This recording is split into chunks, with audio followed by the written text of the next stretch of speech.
discussing and trying to develop a roadmap or pathway, whatever, which is outcome oriented. I think it would be better for us if we remember that. Thank you. Thank you very much. আমরা এখন সব শেষ পর্যায়ে চলে এসেছি। আমাদের আজকে সেমিনারের keynote speaker ambassador Mohammad Shafiur Rahman তিনি আপনাদের সর্বশেষ বক্তব্য এবং কিছু প্রশ্ন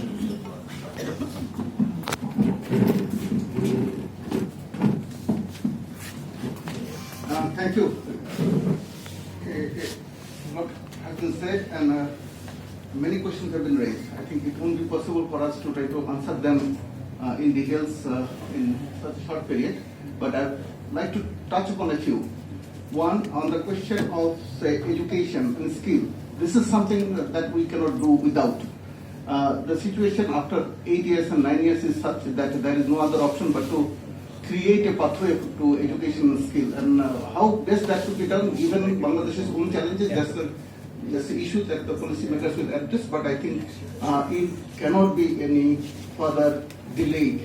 There has to be a mechanism to try to address this issue, because you cannot leave almost 1 million population in darkness for such a long period. It's not possible. And it also goes against the humanitarian approach that Bangladesh initially took to accept these people. So we have to live to that commitment. One. As far as the relationship with Myanmar beyond Rohingya, this is something it is needed, but we have in the past tried various facets of it.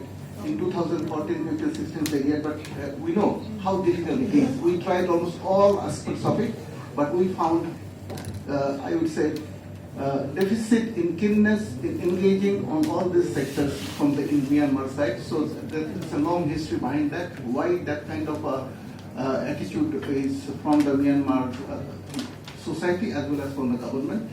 But I can simply say that this is also a product of something called as frontier psychology. Now, Myanmar case is totally different from any other case in the world. This is a summation of 4 different frontier psychologies. Geographically different, culturally different, linguistically different, religiously different. All those 4 things have happened in one case. In case of any case you take up, Syria, it's not the case. So very simple in relation to Myanmar case, it's very simple. You have all the complications in one case. It's like you are having a patient with cancer, heart failure, and high blood pressure, everything there. So in case of Rohingya, it is such a complex situation, so you cannot expect an easy solution out of it.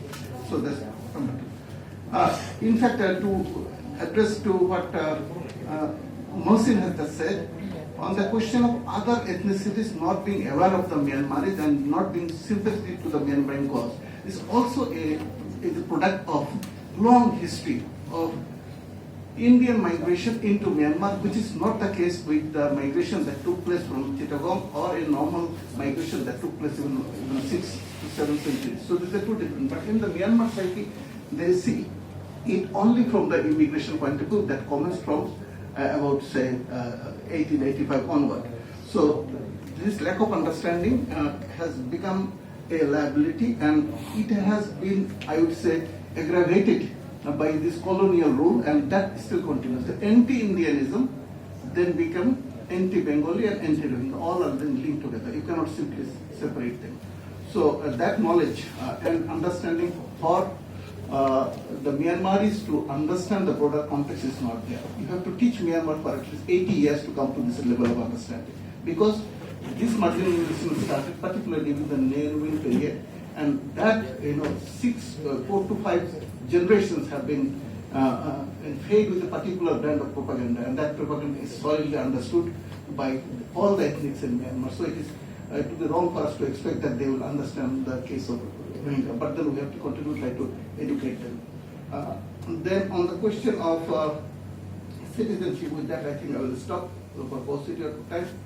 It is always good to think that somebody born in a particular country will acquire citizenship of that country. It is very appealing from that point of view, but state positions are different.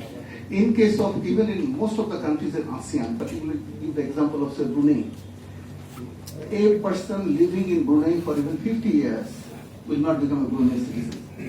And there are long process. And now, even to get a residency, you have to be there for 20 years.